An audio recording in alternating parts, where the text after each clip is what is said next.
This product walkthrough covers a sample investigation by a compliance officer at a fictitious trading firm. We will demonstrate how a single cognitive surveillance solution can fuse both structured trade data and unstructured e-com data to construct a comprehensive case for a compliance officer's review. Imagine I'm a compliance officer who's logged into my system dashboard. On the upper left, I'm presented with my assigned traders and a rank-ordered list of violations based on their likelihood. In this example, it looks as though 3 of my traders are suspected of a pump and dump violation with high likelihood. In addition to my top cases, I have at my disposal several other modules that will help support my daily investigations. Since the stocks TAM and ABC are a focal point of my alerts, I'm going to start with the structured data on these stocks to familiarize myself with what has been going on in the market. Let's click on the Trade Analysis module to explore further. For each particular violation type, we can review the structured anomalies that the system has detected. In this case, we're seeing stocks that exhibit pump and dump related activity. Clicking on July 8th, I find my 2 stocks of interest, ABC and TAM. I can access market data on the security by clicking the Details button. Reviewing TAM's price fluctuation, we can see an abrupt increase in volume and share price was followed by a sudden crash. Characters that in fact resemble a stock that may have been pumped and then dumped. Clicking on the price chart, I can query a timeline of trades placed on that security. Here, it looks as though 2 traders, Martin Lee and Angel Mason, entered a position on 7-8, increased that position on 7-9, and then exited that position, booking a substantial profit on 7-13. Let's see what the system assessed these trades in terms of anomaly scores. Scrolling to the bottom, I'll find the top anomalies for 7-8. Here, it looks as though Angel Mason and Martin Lee's trades stand out as fairly anomalous compared to other users. Clicking on the anomaly score will launch a time series of the security and show me that order in its intraday activity.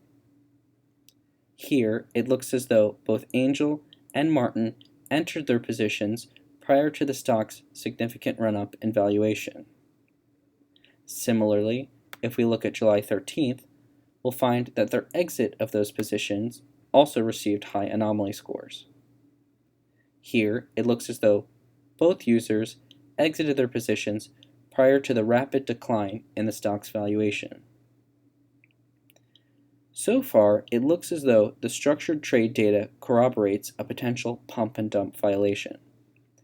Let's go on to investigate the unstructured e-com data to see what the system detected on that side.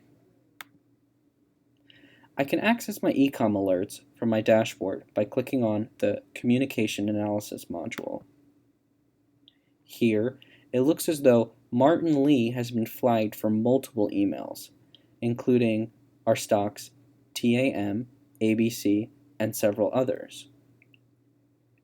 Using a domain-specific lexicon, the system is able to detect semantics related to both pumping a stock through the spread of security-related information, as well as efforts to recruit co-conspirators.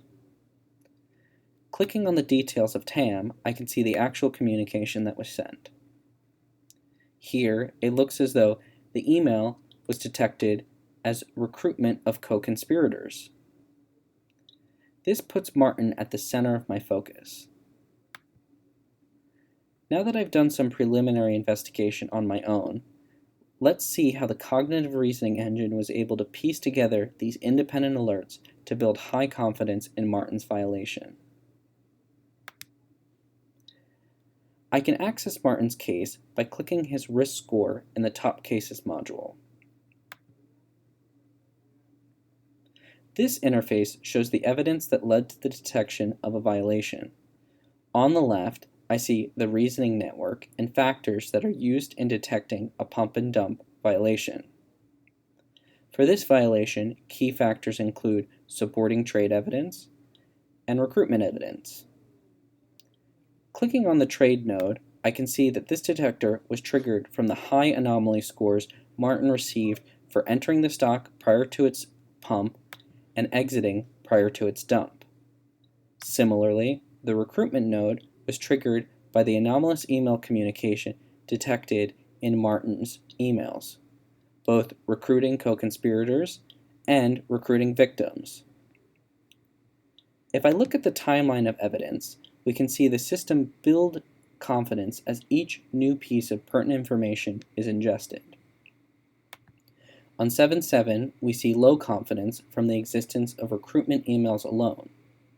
On 7.8 and 7.9, Martin's entry into the stock, combined with the detection of an abnormal volume of pump-related emails, escalates the confidence to high. Finally, on 7.13, his exit of the position prior to its dramatic decrease serves as an additional input signal into the already high-severity case. In Martin's example, his behavior stood out both in relation to his own historic behavior as well as compared to his peers. By remembering these signals over time, the cognitive reasoning engine is able to more effectively scrutinize low-level alerts. Through the fusion of these alerts, we're able to uncover and detect contextual meaning from seemingly unrelated independent signals that alone carry less meaning.